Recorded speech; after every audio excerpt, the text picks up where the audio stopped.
from Galus. I'm sure you're aware of that. It's taken, a distinct part of our history. It was planned by Hashem from the very beginning. When in the Bereshit story, when it narrates what the world was like in its beginning, it's described as tohu vavohu v'choshech al pnei tehom. Okay, it's described as being chaotic, dark, formless on the face of the depths. And the Gemara tells us, quoted by Ramban and others, that each one of these words of desolation hint at another one of the exiles. So what's exile about? Why was it planned at the beginning? Exile, the word galut, is related linguistically to the verb lehi galut, which means to reveal. The function of exile is that you figure out who you don't want to be and what you're not, in order that you discover who you are and what you want to be. So to me this seemed like a davar pashut, and for you, like I would look with some disdain. I saw in the Meshech Chochmah, some of you may have heard this or seen this as well, that the Reform Jews in Berlin at one point took all references to the Geula, to Yerushalayim, to the Beis HaMikdash out of their siddur, because they said Berlin is our Jerusalem. And the Meshech Chochmah said they're going to regret this. And I looked at this with some disdain. I thought, how do they think that? And then, just last night, I have to confess, when I grade papers, I listen only to classical music, not to full music. Because grading papers is so whatever. So I was listening to Beethoven's Nine, and how many of you, do you know it? Some of you, it's very beautiful. Yes. And at the end there's singing, there are words.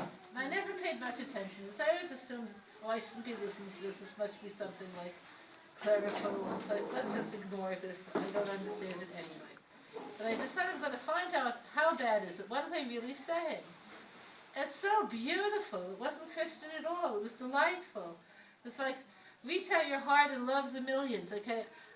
Wow, and it was like a quote from Schiller, and I got the picture, and I fully understood the Jews of Germany. I fully understood them for that moment. Okay, so the world that we have to say, not this, has a great deal of appeal, a great deal of emotional, not just external glitz. It has a lot. Maharal says Geula is becoming who you really are. So we've been in Galus long enough to figure out who we aren't, because we keep on having to learn the hard way. The Goliot are all doubled, right? Galus Bavel was not just Nebuchadnezzar. Before him, good mention, you have Ashur that expelled 10 of the tribes who are now lost. Paras, Persia was Paras Umadai. Yavan was Yavan and Mukta, Macedonia. And now, as the Gemara tells us, we're in Edom and Yishmael. And the tragedies that we hear about every other day, every week, okay, we consider it to be a very good month if there's been nothing tragic and repulsive. Okay, all of this is to force us into discovery of who we are. So I'm going to read you a little bit of Reb Nachman about who we are.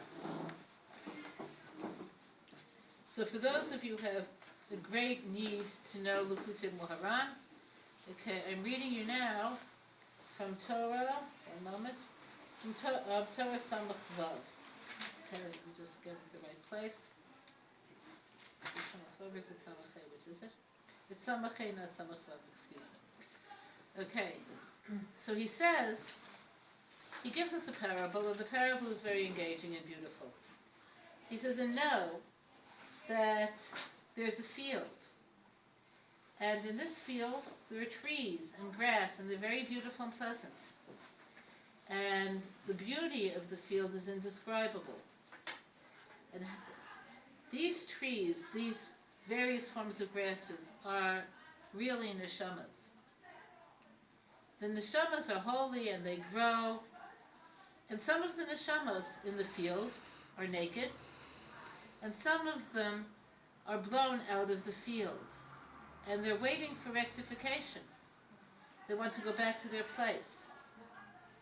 And there could be a great neshama upon which various neshamas are dependent.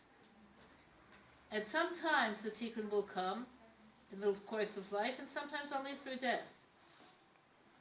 Okay, so a person who wants to be able to say, I want to be with the master of the field, a person like that has to be able to say, I'm going to be stubborn, I'm going to be strong, I'm going to have the lessons with the real tzaddikim in front of me all of the time. And these neshamas, who are all of us, they make fruit. And these fruits give tremendous light to the eyes of the master of the field. And he sees this. And this is what's meant when Bilam said, Sedei Tzofim, the field where things could be seen. Okay? Every word of tefillah becomes an act, something that returns the field to its primal beauty. And Hashem on his side wants to see the words come alive as we daven. When we speak the words of tefillah, then Hashem gathers all of the blossoms, all of the flowers. When a person walks in this field, they could actually pick the flowers, pick the roses one by one, and make them into a bouquet. And after that, he could take more and more, make more and more bouquets. And all of these bouquets are actually the letters and the words of the tefillahs that we say. And they come together. Sometimes two words come together, and that makes a more beautiful gathering. Sometimes it's only one letter. Sometimes you could say, I'm going to pick this bouquet, and it's called Avos. And then I'm going to move it on to the next bouquet, which is called Gvuros. And from Gvuros to Kedushas Hashem until you finish the whole tefillah. But sometimes all you have is a few words. So that's the fragment of the Torah I wanted you to hear. We don't realize the importance of our tefillahs, the importance of our tehillim. We don't realize our own beauty. We don't realize our own chashivas. We don't realize that a person is called a nefesh chaya, which means ruach mamalim, a speaking soul. The words that we speak give expression to our soul. And Hashem sees our beauty far more than we see our own beauty. We see so much of our own ugliness, so much of our own failure, so much of our own inability to cope. We see this all of the time. Hashem sees the beauty of each one of the blades of grass, each one of the flowers.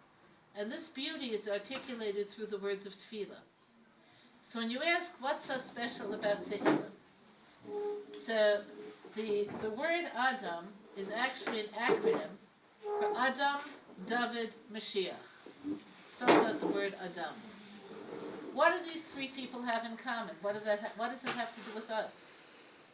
So Adam was the source of all souls. The source of all of us. What did he do in Gan Eden? He was there such a short time. So to us, if you just hang out, it was barely there, whatever. It says that he was offering sacrifices, not animal sacrifices like we're familiar with later in the Torah. The word sacrifice, korban, comes from the word karov. He was taking what's far and making it near. He was taking the physical world with all of its beauty and all of its illusion and making it near, drawing it close to Hashem. How? How did he do this? He did this through using words, through saying a bracha. That's a korban. You take what's far and you make it near. So Adam was the soul that contained all of the future souls of every person who will be born.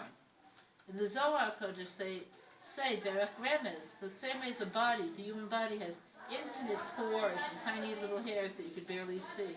From Adam springs all of the future souls of every person who will ever live. He gave 70 years of his life to David. So what does that mean? It means that David also was a neshama kolelet. He had within him the potentials of every person. This is why his life was so extremely multifaceted. He had any experience you could imagine. He had people who were loyal to him and loving and whatever, and people who betrayed him in ways that are unspeakable.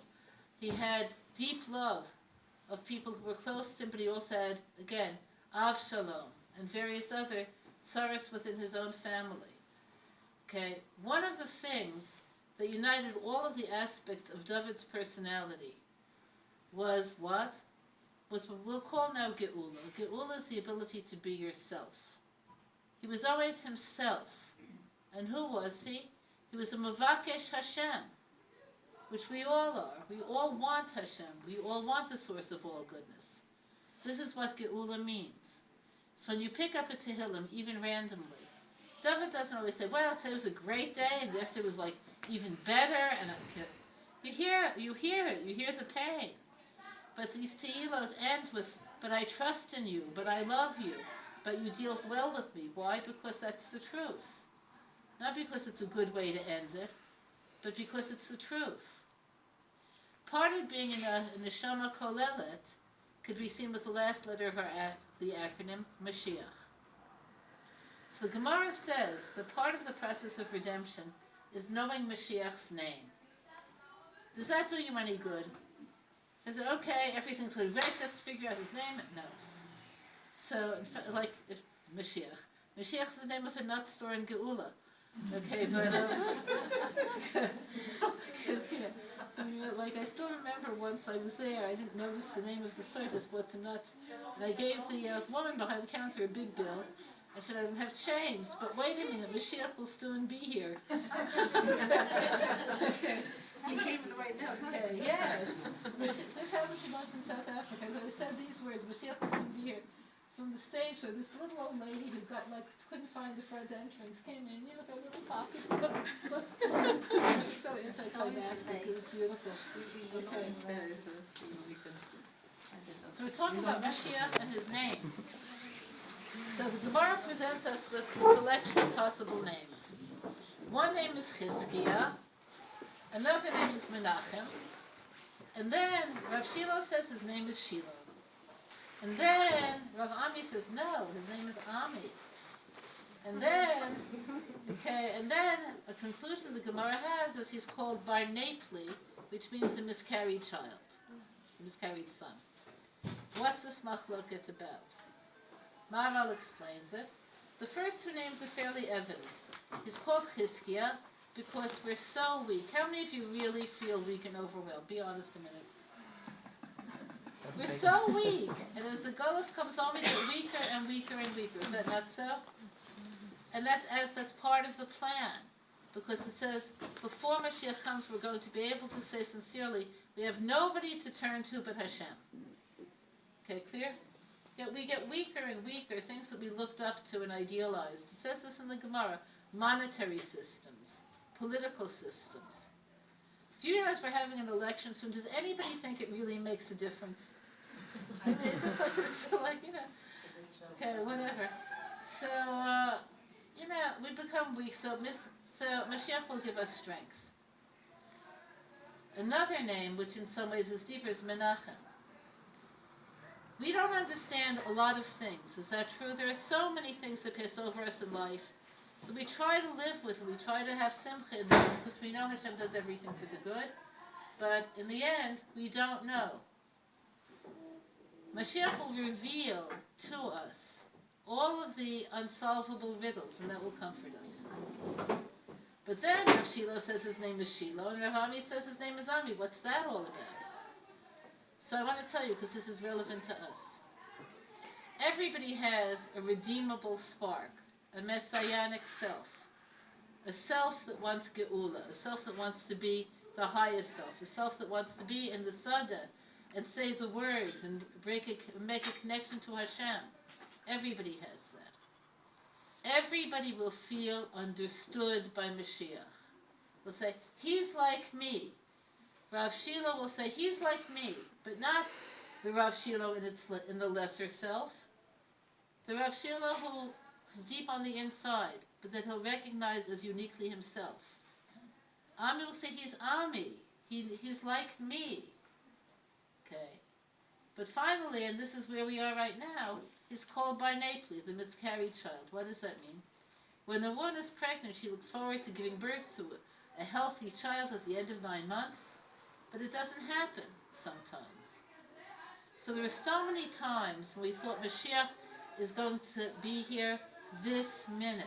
After the Holocaust, everybody thought Mashiach would be here. Okay? But there were other times in our history we thought it's got to be now, or it's got to be this one, or it's got to be that one. And the Gemara says this. It could have been Chizkiyahu Melech Yehuda. It could have been this one. It could have been that one. As strongly as Rambam says, don't make cheshbonos. He made a cheshbon. It's one of his igros. Okay, and we're disappointed again and again. Is that true? But the disappointment itself is something healthy, because the disappointment says, okay, it wasn't, we want it, and we want it now. And we're willing to find the words, and we're willing to use the words of David HaMelech, which are universal words. And we're willing to believe that each one of us is purposeful and is part of this. And when we look for Geulas HaPrat, each one of us, again, is a tree or a leaf in this field. We'll recognize at some point that that's dependent on Geulas HaKlal. So this is why saying Tehillim is something that by its nature leads you to that place and expresses your longing. So with that, we'll be doing, I don't know the whole technique of the evening, but it's going to include Tehillim. And this is what we're up to right now.